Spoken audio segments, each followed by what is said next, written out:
y Dios ama más la obediencia que cualquier otro sacrificio. Amén. Volviendo al Salmo 23, ahí hay dos lugares que el salmista David nos muestra, dos lugares que yo quiero que analicemos. El primero de ellos se llama pastos delicados y aguas de reposo. A ver, dígaselo a su vecino: pastos delicados y aguas de reposo. ¿Cómo se imagina usted ese lugar? Haga de cuenta que usted es una oveja. ¿Cómo se imagina usted un lugar así? Tranquilo, ¿qué más? Lleno de paz, ¿qué más? Descansado. ¿Cómo se imaginan ustedes las aguas de reposo? Como las del río Bogotá, ¿sí o no? Son cristalinas para beber. ¿Y cuántos se han acostado en un pasto que es muy suavecito y que parece un puro colchón? Es delicioso estar ahí acostado, ¿no? Yo una vez me acosté así en un pasto súper suave y me empecé a mover así porque me sentí como deslizándome en ese pasto y dije: wow, qué prado tan suavecito. Cuando empezó a oler a feo y realmente era acostado encima de popó de perro.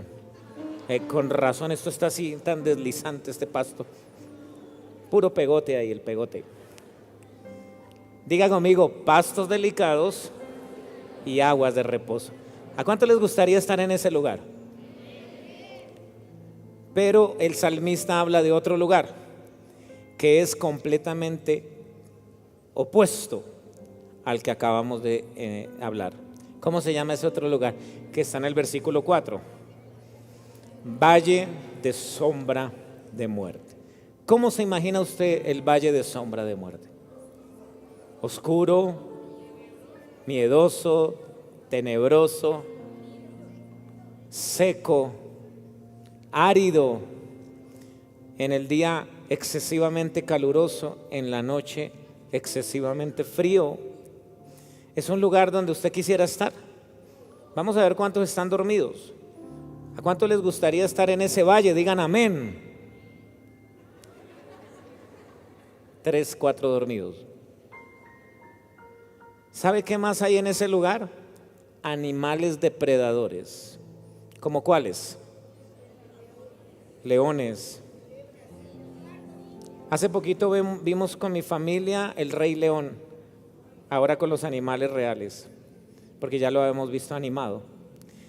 Y cuando el leoncito chiquito, ¿cómo se llama? Simba, le desobedece a su papá y se mete por allá en un valle donde se encuentra con animales depredadores. ¿Qué animales habían ahí? Eran hienas, ¿no? Y yo me puse a pensar, así debe ser un valle de sombra de muerte, un lugar tenebroso y lleno de huesos de animales que fueron devorados por las bestias, y con pedazos de carne podrida de lo que las aves de rapiña ya no se quisieron comer, de lo podrido. Repito, ¿cuántos quisieran estar en ese lugar? David habló de estos dos lugares porque ¿cuál era el oficio de David antes de ser rey? Pastor. Por lo tanto, David sabía que estos dos lugares eran lugares de paso de sus ovejas. Estos dos lugares existieron y existen geográficamente. Es decir, actualmente se conocen hasta 7 valles de sombra de muerte en lo que era la antigua Palestina. Y todo pastor de ovejas, para llevar sus ovejitas a pastos delicados y aguas de reposo, míreme, obligatoriamente tenía que atravesar, ¿qué cosa? El valle de sombra. No había otra manera de llegar a pastos delicados y aguas de reposo si antes no se atravesaba el valle de sombra y de muerte. Valle de sombra de muerte. Bien, y usted preguntará: pastor, ¿y eso qué tiene que ver con nosotros? Entonces vamos a hacer trabajo en parejas, trabajo en clase. Con la pareja ahí que tiene a su derecha o a la izquierda, pregúntele: ¿qué tiene que ver eso con nosotros? ¿Cómo relacionamos un valle de sombra y de muerte con nosotros. ¿En qué se parece a nuestra vida un valle de sombra y de muerte? Hablemos primero del valle de sombra y de muerte. ¿Qué es un valle de sombra y de muerte para nosotros en este momento, en nuestra actualidad? Si tú dices, estoy pasando por un valle de sombra y de muerte, o esta familia está pasando por un valle de sombra de muerte, ¿de qué lugar podemos estar hablando? ¿Quién quiere levantar su mano y participar de los que están aquí? Tú. Una prueba. Ay, esto no está aprendido. Hola. Pero bueno, Diana dice, Una prueba. muy bien, una prueba es un valle de sombra de muerte, ¿cierto? ¿Quién más me dice un lugar? Cuando andamos en desobediencia. Cuando entramos en desobediencia, muy bien. ¿Cuál es su nombre? Amparo Correa. Amparo. ¿Su merced qué dice? Cuando hay problemas en el hogar, una separación o hijos no en los caminos del Señor, o sea, en vicios, en rumbas, en bueno, todo esto. Borracheras y todo eso. Cuando estamos en pecado. Cuando estamos en pecado. ¿Qué otro valle de sombra y de muerte hay? A ver, venga, hermana, acérquese un poquito. Más duro. Enfermedad. Enfermedad. Todos esos son valles. Dímelo desde allá porque no alcanzo a llegar. ¿Cómo? Uy, eso es muy importante lo que tú has dicho. Cuando pierdes un ser querido, pasas por un valle de sombra de muerte. ¿Cuántos? Bueno, para recapitular, pasar por un valle de sombra de muerte es aquel que está ahorita luchando con una enfermedad, es aquel que está atravesando por una crisis económica, tienes deudas que no estás pudiendo pagar. Pasar por un valle de sombra de muerte es, por ejemplo, tener un matrimonio a punta de divorcio o tener una relación con los hijos deteriorada. Pasar por un valle de sombra de muerte es que te enteres que tu hijo es drogadicto, que te enteres que tu hija está embarazada y tiene 14 años. Pasar por un valle de sombra de muerte es que estés a punto de un embargo. Pasar por un valle de sombra de muerte es que te demandaron. Pasar por un valle de sombra de muerte es que tienes un lío jurídico que no has podido arreglar, un problema con la DIAN en cuanto a pago de impuestos. Entonces, en ese orden de ideas, ¿cuántos en este momento dicen, yo estoy pasando por un valle de sombra de muerte? Levante la mano. Wow, entonces Dios te trajo porque te va a sacar con una poderosa palabra de este lugar. Porque mira, te voy a explicar lo siguiente. El propósito de Satanás en un valle de sombra de muerte, ¿cuál será? ¿Cuál será el propósito del diablo en este valle de sombra de muerte? El propósito de Satanás es tu destrucción y el de tu familia. O sea, Satanás no se contenta solamente por destruirte a ti, él sigue con tu familia. Ese es el propósito del diablo: destrucción, muerte. Satanás quiere que en este valle de sombra pierdas la fe, pierdas el aliento, pierdas la vitalidad que te acompañaba, pierdas la paz, pierdas la calma. Eso es lo que Satanás quiere. Por eso Juan 10:10 Jesús dijo, el ladrón no viene sino para matar y hurtar y destruir. Ese es el propósito. Mas yo he venido para que tengan vida y para que la tengan en abundancia. ¿Y cuál creen ustedes que es el propósito de Dios cuando estamos en el valle de sombra de muerte? ¿O qué es lo que Dios quiere que desarrollemos cuando estamos en un valle de sombra y de muerte? ¿Qué crees? ¿Qué se desarrolla en un valle de estos? Fe. ¿Qué más se desarrolla? Carácter cristiano. ¿Qué más? Paciencia. Porque hay valles que se demoran harto. Y hay una que me gusta más. Sería la primera en jerarquía. Lo que Dios quiere que desarrollemos en medio de un valle de sombra y de muerte se llama dependencia. Dígalo conmigo, por favor. Dependencia. Porque el salmista David dice, aunque ande en valle de sombra de muerte, no temeré mal alguno. ¿Por qué? Porque tú estarás conmigo. Tú estarás conmigo. tengo fe que tú me llevas de la mano. Y los que levantaron la mano ahorita que dicen, estoy pasando por un valle de sombra y de muerte, te digo, ten fe, porque no lo estás pasando solo. Jesús te está llevando de su mano hasta que llegues al otro lugar. Hasta que llegues al otro lugar. ¿Qué lugar te está esperando al otro lado? ¿Qué lugar te está esperando al otro lado? Allá al otro lado, ¿qué te está esperando? Pastos delicados y aguas de reposo. O sea, un lugar donde vas a decir, o vas a hacer esto, vas a hacer, por fin se acabó esto. Por fin se acabó esto. Alguien lo va a decir en este mes de agosto. Por fin salimos de esto, familia, hijos, esposa, por fin salimos de esto. Claro. Ahora, David fue experimentado en el valle de sombra y de muerte y ahí desarrolló su capacidad de guerrero. O sea que otra cosa que nosotros desarrollamos en un valle de sombra de muerte es la capacidad de ser un guerrero en esta vida. El guerrero no se forma cuando todo está saliendo bien, olvídate. El guerrero se forma cuando la cosa está negra. Y cuando un paladín de más de 3 metros llamado Goliat amenazó a Israel, David se presentó a Saúl y le dijo, rey, yo puedo destruir ese gigante. ¿Y sabes qué hizo Saúl? Hizo, ¿usted? La Biblia dice que David era menudito, bajito. Eso sí, de buen parecer. O sea, tan simpático como todos los hombres de la sede de Tejar, que son simpáticos. A ver, escucho el amén de los varones. Pero era menudito. Entonces yo creo que David sintió que Saúl como que no las creía.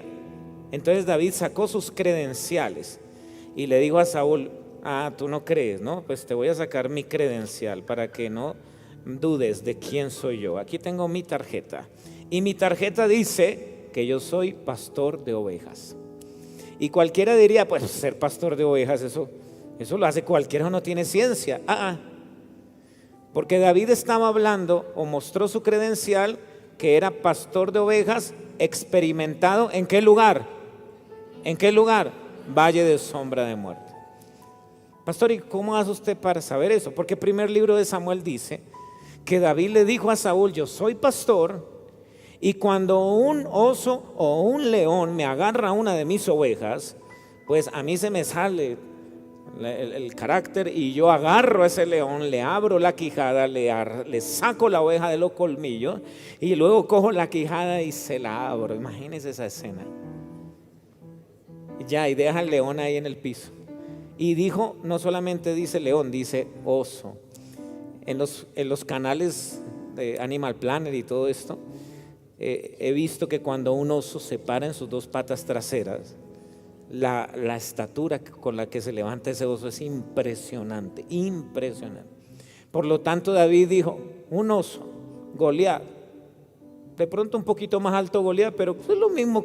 Yo a un oso le he dado muchas veces duro en la cabeza, pues cuánto más no le voy a dar duro a este incircunciso que ha venido a desafiar los ejércitos de Israel. Lo podemos derrotar, Saúl, porque tengo la experiencia de pasar por ese valle de sombra y de muerte. Bien, pues hoy, en pleno 2019, ya no está David con nosotros, pero tenemos un poderoso pastor, que ya no es David. En Juan 10, en el versículo 11, colóqueme esa cita, se presenta aquel que es experimentado también en pasar por valle de sombra y de muerte y vencer. Y Jesús dice, yo soy el buen pastor. El buen pastor su vida da por las ovejas. Entonces yo pregunto, si David es prototipo de Jesús, de hecho hay muchas cosas en David que en Jesús se perfeccionan. Por ejemplo, David fue guerrero, Jesús es guerrero. David fue adorador, Jesús es adorador. En él se concentra la adoración. David fue rey, Jesús es el rey de reyes y señor de señores. Y la genealogía que Mateo describe de Jesús es Jesús, hijo de Abraham e hijo de David.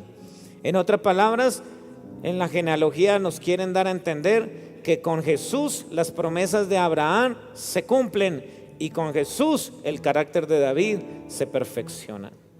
Entonces tenemos un buen pastor que se llama Jesús. Tenemos un buen pastor que se llama Jesús. En la Biblia hay muchos ejemplos de hombres que pasaron por valles de sombra y de muerte y lo atravesaron en victoria. Por ejemplo, Daniel. ¿Cuál fue el valle de sombra de muerte de Daniel? El foso de los leones. ¿Y cómo salió del foso de los leones? En victoria. Por ejemplo, los amigos de Daniel. ¿Cuál fue el valle de sombra y de muerte de los amigos de Daniel? El horno de fuego, que Nabucodonosor lo mandó calentar 7 veces. ¿Y cómo salieron de ahí, de ese horno? En victoria. Ni siquiera olía la ropa a chamusca. Usted está en un asado y por la noche la ropa le huele a asado, ¿sí o no? Esta gente ni siquiera olía a quemado. Por ejemplo, Elías, valle de sombra y de muerte de Elías fue la cueva donde se desanimó. ¿Y cómo salió de la cueva? En victoria. Y en el Nuevo Testamento tenemos, por ejemplo, a la mujer con flujo de sangre. ¿Cuántos años en ese valle de sombra? 12. ¿Y cómo salió esa mujer después de su encuentro con Jesús? En victoria. Y en la región de Gadara, un hombre echaba espumarajos y gritaba y tenía fuerza. ¿Se acuerdan de ese hombre? ¿Cómo se llama? No dice la Biblia cómo se llama. Solo dice el gentilicio, el endemoniado gadareno. Y después de su encuentro con Jesús, ¿cómo salió? En victoria. Pero el personaje que se lleva el primer puesto de todos los personajes de la Biblia que pasaron por un valle de sombra y de muerte y sobrevivieron y pasaron en victoria, ¿cómo se llama? Jesús. ¿Y cuál es el valle de sombra y de muerte que él tuvo que pasar? La cruz. ¿Y cómo salió Jesús de la cruz? En victoria. Por lo tanto, si yo analizo que seres humanos comunes, como los que mencioné antes de Jesús, comunes como lo somos usted y yo, salieron en victoria de un valle de sombra y de muerte, y si nuestro buen pastor también pasó por un valle de sombra y de muerte llamado la cruz y salió en victoria, la conclusión es exacta y es arrolladora, y es la siguiente: todo aquel que hoy está pasando por un valle de sombra y de muerte también va a salir en victoria. Ahora sí, dale ese aplauso fuerte al Rey. A Él sea la gloria y la honra, toda la alabanza y la adoración. Vamos a salir de ese valle. Dígale a 3 personas: vamos a salir de ese valle. Vamos a salir de ese valle. Vamos a salir de ese valle. Colócate de pie, por favor. Te voy a dejar 3 conclusiones de pie para que no te duermas. Primer conclusión: de este valle, o mejor, en este valle, tú no estás solo. Estás tomado de la mano del buen pastor. No estás solo. Si David iba con las ovejitas y les iba diciendo: sigan, sigan, sigan, iban pasando por el valle, sigan. Y David iba así. Mire, David, que es prototipo de Jesús, iba así. Y de pronto había una que se creía chivo con esto de la ideología de género y se quiso ir: venga para acá usted. De esa que no quiso hacer la fila ya: venga para acá, siga. Y en un momento, por allá, se oye esto. Y David se quedó mirando y las ovejas. Entonces David, con esa fuerza, agarra, le saca la oveja al oso, le abre la quijada, lo rompe, lo manda para el piso y sigue con las ovejas. Entonces, tú que levantaste la mano, que estás en una deuda, en una enfermedad, en un problema familiar, Jesús te va llevando ahí, con todo lo quejetas que eres, y tú ahí va el buen pastor. Y cuando se aparece Satanás, con sus principados, potestades, legiones y todas esas huestes infernales, ¿sabe qué hace Jesús? Se va y dice: quieto, a mis hijos no los toca, porque yo los voy a llevar a pasos delicados y aguas de reposo. Y Jesús pelea por nosotros en medio del valle. Entonces la primera conclusión, diga: no voy solo. Diga: no voy solo, voy tomado de la mano de Jesús. Segunda conclusión de este mensaje es que en el valle de sombra y de muerte, ¿en dónde hay que tener dirigida la mirada? Y eso me hizo acordar del malabarista. Hay un malabarista que quiso romper un Guinness Record y lanzó una cuerda en el último piso de un edificio hasta el último piso del otro edificio. Y mandó llamar los medios de comunicación: vamos a romper el Guinness Records. Y cogió una vara así horizontal y la agarró y empezó. Y si tú te fijas, cuando un malabarista camina, ¿dónde está mirando? ¿Dónde está mirando? ¿Está mirando abajo? ¿Qué pasa si mira el precipicio? Yo no sé esa gente cómo hace. Yo no lo podría hacer. Yo tendría que mirar abajo, me sentiría inseguro. Pero esa gente tiene la mirada puesta en la meta. Y ahí va, mírelo, así va. Mirada puesta en la meta.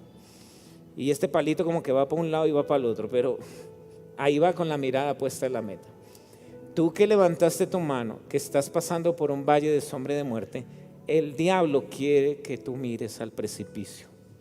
En otra palabra, el diablo quiere que tú mires el problema, que mires la enfermedad, que mires el cónyuge que se divorcia. Y cuando tú haces eso, te vas para abajo, hermano. Pero Hebreos 12, en el versículo 6, lo dice de manera correcta. En el versículo 2, dice: puesto los ojos, ¿en quién? En Jesús, el autor y consumador de la fe. ¿Te dijo el médico que estás enfermo? Ok, no le voy a poner cuidado a la enfermedad, pongo mi mirada en Jesús. ¿Te dijo el abogado que vas a perder el bien? Pongo mi mirada en Jesús porque voy a recuperar esa casa, voy a recuperar ese carro. Te dijeron que te iban a embargar, yo sigo poniendo mi mirada en Jesús. Y aunque estoy caminando por un lugar peligroso, yo estoy seguro y convencido que voy a llegar a la meta, que son los prados delicados, pastos delicados y aguas de reposo. Y la tercera conclusión, coloque por favor 23:4, que es el salmo que estamos estudiando. Si usted le pregunta a alguien, dígame el versículo 4 de memoria, la mayoría de gente le pone una Y donde no la hay. ¿Cómo así, pastor? ¿De qué está hablando usted? Sí, la mayoría de gente cuando dice de memoria este versículo, dice: aunque ande en valle de sombra y de muerte. Pero resulta que el texto no tiene la I. Y yo les pregunto a ustedes que son tan pilos, tan inteligentes, ¿hay alguna diferencia en decir valle de sombra y de muerte a decir valle de sombra de muerte? ¿Cuál creen ustedes que es la diferencia? Porque esto me pasó a mí. Yo por tantos años de vida cristiana pensé que el valle de sombra era un valle que tenía sombra y muerte, las dos cosas. Y resulta que cuando le quitamos la I, como lo dice el texto original, este valle, míreme, este valle no tiene muerte. ¿Cómo así, pastor? Pero si ahí dice muerte. Sí, pero ¿qué dice antes? Sombra de muerte. No tiene muerte. Tiene sombra de muerte. O sea, en términos más criollos, puro amague del diablo. Como el perrito que ladra, pero no te va a poder morder. Una vez me mandaron un video de una chiquitica que hasta ahora estaba aprendiendo a caminar. Está así. Y llega y se queda mirando la sombra que ella misma está proyectando. Y se mete un susto a la niña. Y arranca así. Y claro, empieza a correr y da vueltas y la sombra sigue ahí. Diga conmigo, se asustó con la sombra. ¿Sabe qué es lo que quiere el diablo en este valle? Te quiere asustar. te quiere hacer creer el cuento de que en esta situación vas a perder. Y yo vengo a decirte que no es verdad. En esta situación no vas a perder, en esta situación vas a ganar y vas a ganar mucho. No te creas el cuento, no te lo creas. No es un valle de muerte, es un valle de aprendizaje. Pero no te asustes más con la sombra, no te asustes más con la sombra. Yo por lo menos estoy aquí parado y tengo aquí la sombra. La sombra incluso es más grande del objeto que la proyecta. Precisamente porque es la ilusión que el diablo quiere ponerte en el corazón de que el problema es más grande de lo que en realidad es. Pero tú ya no vas a ver más la sombra como la niña. No seas como la niña, no veas más la sombra. Para que un objeto produzca sombra, ¿qué debe haber del otro lado? Luz. Luz. Entonces Dios hoy te está diciendo, ya no mires más la sombra, miras la luz. ¿Y quién es la luz? Según Juan 8:12, Jesús dice, yo soy la luz. Yo soy la luz del mundo. El que cree en mí no andará en oscuridad, sino tendrá la luz de la vida eterna. Y te lo pongo con otro ejemplo. ¿Alguna vez un hijo tuyo cuando era chiquitico te despertó y llegó así? Y tú te despertó y dije, ¿qué pasó?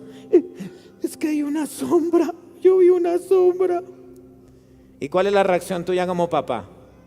¿Cuál es la reacción tuya como papá? Hijo, ven, un abracito, hijo. No te preocupes, nada malo te va a pasar. Vamos a tu cuarto. O acuéstate aquí, haz runchis aquí en mi cama. O vamos para tu cuarto y yo me quedo contigo hasta que te cuelgue. Pero no te preocupes, no tengas miedo de esa sombra. ¿Qué pasaría si el papá tuviera una reacción opuesta y el niño llega, es que yo vi una sombra? Y el papá dice, ay no, ay Dios mío, metámonos debajo de la cama, mijito, porque no, el papá no hace eso. Muchas veces nosotros llegamos delante de la presencia de Dios, estoy asustado con esa sombra. No es la muerte, es sombra de muerte. ¿Y qué es lo que hace Jesús? Lo mismo que el papá, te agarra y te dice, no te preocupes, no tengas temor. Por eso David dice, aunque ande en valle de sombra de muerte, no temeré mal alguno, porque tú estarás conmigo. Eso es lo que Jesús te está diciendo esta tarde. No temas, hijo, no temas, que no te asuste esta sombra. Es una sombra. Mírame a mí, mira la luz. No mires la sombra, siempre será más grande la sombra que tú mismo. No la mires. Dile eso a tu vecino, no mires la sombra. No mires la sombra. Dios me habló que para hoy reprendiera el espíritu de temor. No que reprendiera el valle de sombra de muerte. Porque yo te dije al comienzo, es un paso obligado. Lo vamos a tener que pasar. Ya lo estás pasando. Otros no lo han pasado. Perdóname si te asusto, pero lo vas a tener que pasar. Entonces no voy a orar para que el valle de sombra nunca llegue. De hecho, Jesús mismo lo dijo así, en el mundo un problema, pastor, y tengo mucho temor de lo que puede pasar, o tengo una enfermedad y tengo temor de que me voy a morir, o tengo temor de que me van a embargar, o tengo temor de que mi familia se va a destruir. Vengan aquí adelante, por favor, vengan aquí adelante, porque la instrucción que Dios me dio es, vamos a reprender el espíritu de temor.